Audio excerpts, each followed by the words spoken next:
That way, if anything goes wrong, you can't be blamed. All right.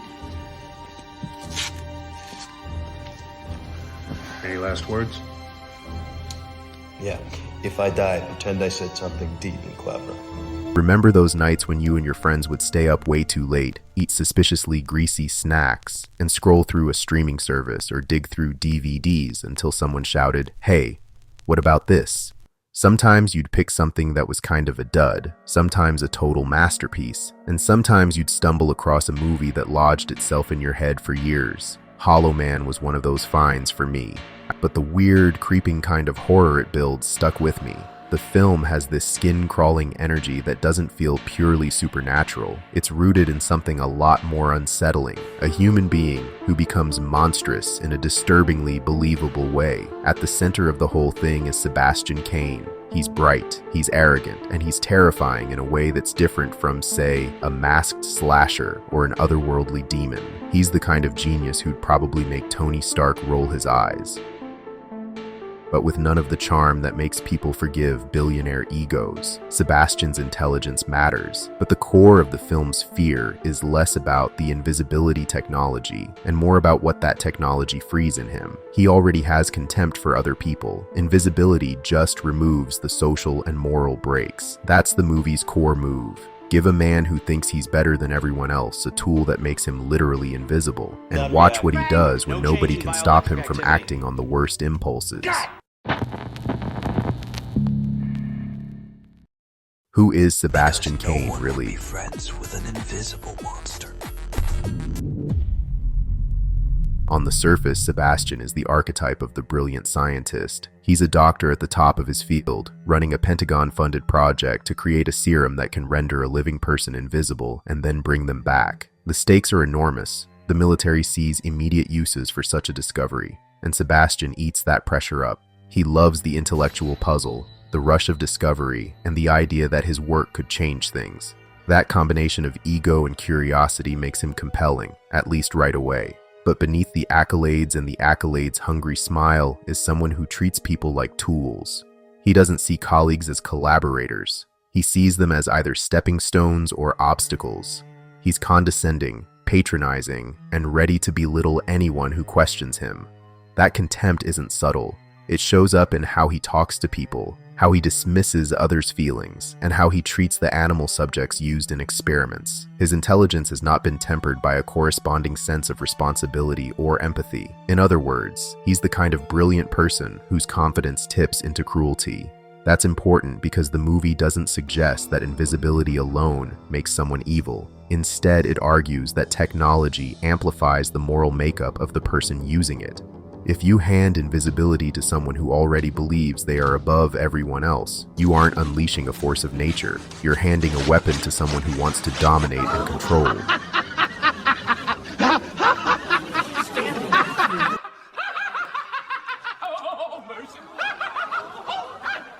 That distinction makes Hollow Man feel more like a psychological thriller with sci-fi trimmings than a pure sci-fi horror flick. Before the serum, Sebastian already shows worrying tendencies. He has a grandiose sense of self, the kind of personality that expects submission rather than collaboration. He lectures teammates, talks over objections, makes sexist or dismissive remarks, and treats others' boundaries like polite suggestions rather than hard rules. His charm is selective. It's used to manipulate, not to connect. Beyond the social stuff, there's a darker psychological thread. Sebastian likes to watch.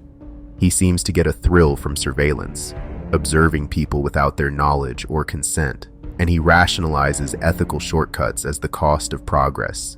This willingness to treat subjects, animal or human, as means to an end is what makes him dangerous. He can justify almost anything in the name of science or success, which is a classic recipe for disaster when combined with access to powerful tools. So when the serum appears to work on animals, when the preliminary tests show promise, Sebastian doesn't behave like a cautious scientist who wants to double and triple check results. Instead, he manipulates data and goes after approval in a way that smells like desperation for the spotlight. He wants to be the first human proof that the thing works. He wants the glory. That's a red flag.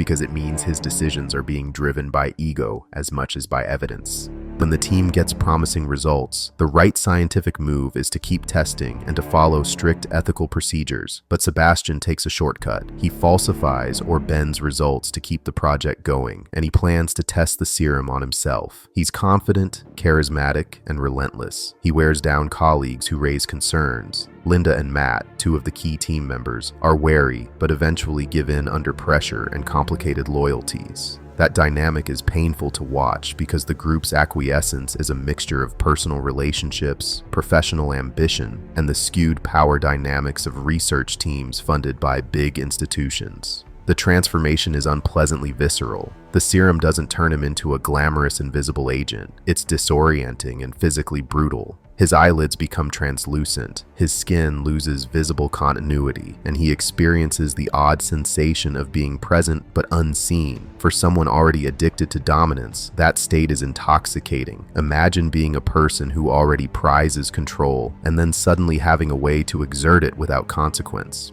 That's the pivot into horror. What happens when someone who's already morally compromised becomes invisible?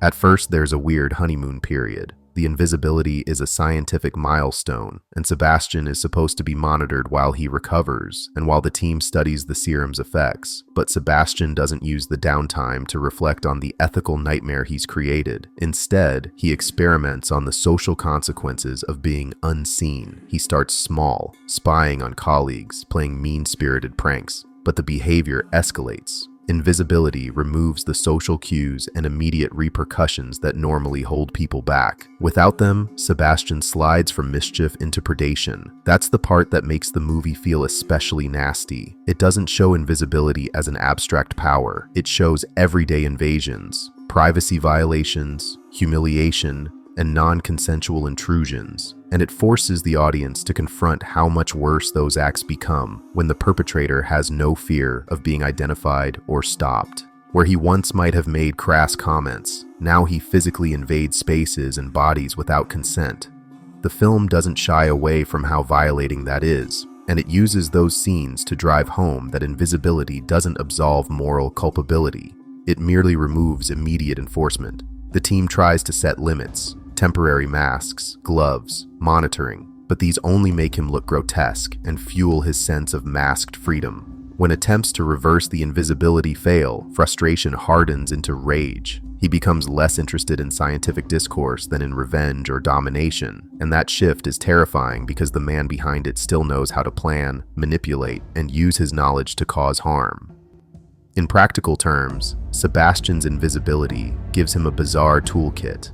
He can be in rooms where he shouldn't be, overhear private conversations, move objects to confuse people, and enter homes or offices without leaving obvious identification. It's an enormous tactical advantage, but he uses it for personal vendettas and humiliation rather than for defense or discovery. That's where the film's ethical point becomes loudest. Technology isn't morally neutral in practice. The tool reflects the operator. A technology that could have benign or even heroic uses becomes a weapon because the person using it chooses to wield it that way. That's a neat but chilling insight. Technology can be shaped for good, but only if the people behind it have the moral grounding to do so. Why he's not unstoppable. For all the menace, Hollow Man doesn't turn Sebastian into an omnipotent ghost. The invisibility still obeys physical rules. He still has mass, so he moves air and displaces objects, leaving clues in the environment. Curtains billow, footprints appear in soft surfaces, and thermal imaging reveals him. Exposure to fluids, blood, water, steam, can outline him. Those physical constraints give the other characters a fighting chance and keep the movie in a plausibly grounded register. It's not supernatural. It's a distorted, more dangerous version of human behavior, combined with a believable scientific premise. Those vulnerabilities are crucial. They remind us that while the threat seems otherworldly, it is still anchored to the material world and therefore defeatable with ingenuity, courage, and a willingness to confront the moral rot that enabled the threat in the first place. How relationships change after the transformation. Before the serum tests, Sebastian's relationships were brittle because of his arrogance. Afterward, the fractures deepen into fear and outright hostility. Colleagues who once tolerated his ego now avoid him. Where admiration or grudging respect existed, suspicion and dread grow. People who were once close to him, Linda and Matt for example, become emotionally and physically endangered by the man they thought they knew.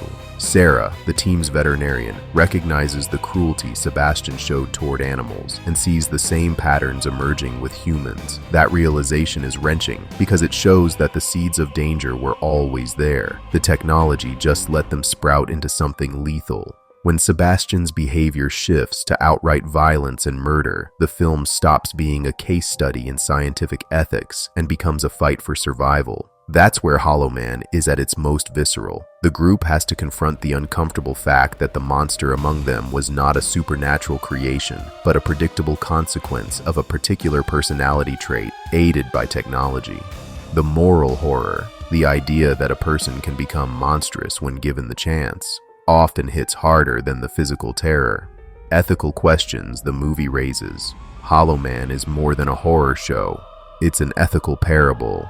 It doesn't attack science as a whole. Instead, it interrogates what happens when ethical vigilance collapses under the weight of ambition, nationalism, or personal hubris. The film continually points back to the treatment of animal subjects as a red flag. If researchers can dehumanize other living beings, what stops them from doing the same to fellow humans? That slippery slope is the film's moral engine. The movie also highlights how military funding and secrecy create perverse incentives. When innovation is tied to strategic advantage, corners get cut. Transparency and oversight evaporate, and the people making decisions are often those most rewarded for results rather than integrity. Hollow Man invites viewers to think about safety nets, independent oversight, respect for human and animal subjects, a culture that values ethics as much as achievement. Those safeguards aren't glamorous, but the film suggests they're precisely what keep technological breakthroughs from becoming instruments of harm. The anatomy of the film's terror. What makes Hollow Man particularly chilling is that the antagonist remains human. Sebastian isn't a ghost or monster in any cinematic sense. He's anatomically and psychologically human, but losing visible form transforms him into a different kind of predator. The film taps into very primal fears, the dread of being watched without being seen, of privacy invaded, and a physical violation where the perpetrator cannot be identified. The visuals, the latex mask, the uncanny way invisible presence interacts with the visible world, create a physical wrongness that's deeply effective. More than visuals, the film's real terror is psychological and moral. It posits that the scariest monsters are often ordinary people whose conscience has atrophied. The technology here is just an accelerant. It multiplies appetite into action. The result is a double horror: the immediate suspense of an invisible predator, and the social horror that reminds us of how power without conscience can destroy lives in very mundane, very human ways. Why the movie sticks with you. A lot of horror relies on spectacle or supernatural forces, but Hollow Man stays with you because it blends the technical and the moral. It makes invisibility not just a cool idea, but a moral test. You watch the mechanics of invisibility, the way it works, and how it can be detected or thwarted. And you also watch the moral decay of a character who never had much empathy to begin with. The film is effective because it takes seriously the idea that scientific breakthroughs are morally neutral on paper, but morally charged in practice. Details like the mask-like visage, the slow progression from petty cruelty to violent domination, and the betrayals between colleagues all add up to a movie that lingers. It's not just about jump scares. It's the slow realization that a person you once admired can become a predator when their worst impulses are unbound. That idea is disquieting long after the credits roll. Final thoughts. Rewatching Hollow Man is an eerie reminder that brilliance without responsibility is dangerous. Sebastian Caine's sharp intellect combined with a lack of empathy makes him a terrifying figure, and the movie does a careful job of pairing the science of invisibility with the moral questions that technology always raises. The film asks uncomfortable questions. Who should be allowed to wield powerful tools? How should research be governed? What happens when ambition outruns conscience? Hollow Man sticks with you because it turns those questions into something immediate and personal. It's less an attack on innovation and more a demand for ethical guardrails. Technology can do great things, but only if the people running it deserve our trust. When they don't, the results can be devastating. So next time you pick a late-night movie, consider how power and personality collide. and whether you'd trust the person behind the controls. What do you think about the 2002 The Invisible Man? Was Sebastian a tragic genius, undone by his flaws, or a monster waiting for the right tool? Do you enjoy character deep dives and true paranormal discussions? If so, subscribe to Richard Barron Horror. I'll see you next time. An invisible monster.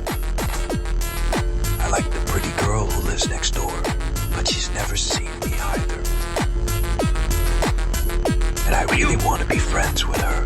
I'll show you who I am and what I am. So I took off my skin.